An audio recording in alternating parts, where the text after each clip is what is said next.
Hello everyone, welcome to this series. So in this video I am going to brief you about all about the URL section. So in a website we see there are lots of other patterns like home index, home index, and sign out, sign in, update, delete, and all the other section. So do you handle this all URL in these things?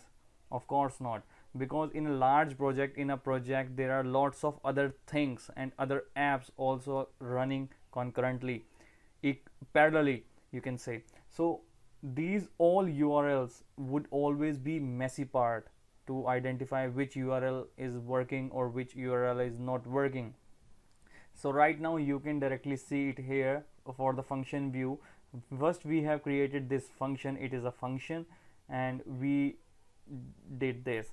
So what we have done, this you can look this from my app, we have imported our app. This is our app. Import views, I have just same done this, and add a URL pattern path, this thing dot index, this would be the method name, and name home. I will explain this thing when we pass the different URL pattern in a website. So right now we are using only one pattern of the URL, so there is no need to write this. If you want to write, you can directly write it as this thing, name is as index, so you can directly write it as this thing.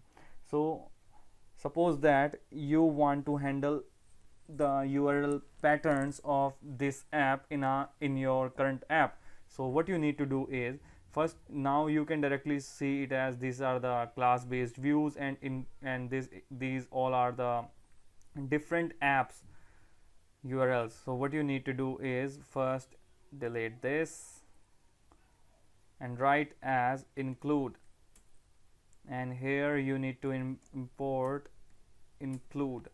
So here you need to pass in a quotes as app name. And what is our app name? App name dot urls. We will import these URLs, but right now you need to remove this thing.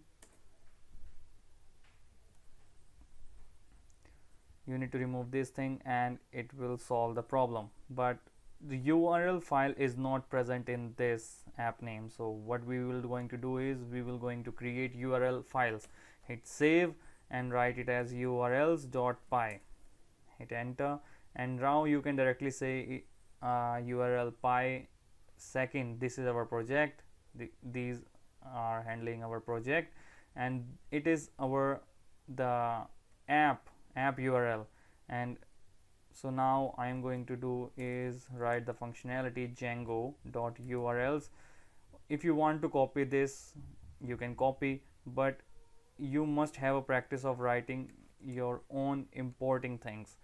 So write path URL patterns, and is equal to bracket.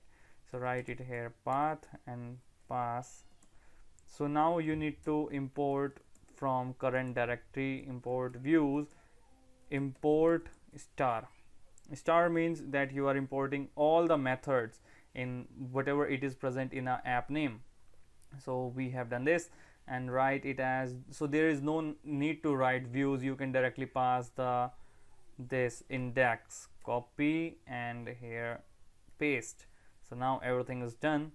So you can save it or close it and hit save here also. So now maybe everything would be great. So now everything is loaded. So hit save and check, is this working properly or not? Yes, it is working properly, but we need to cross verify it. How? We will pass the name, one more name, it as a mobile charger, mobile underscore charger. Hit save. So now this will cross verify that it is working or not, and I don't think it is working properly because it is taking time. Why it is taking time?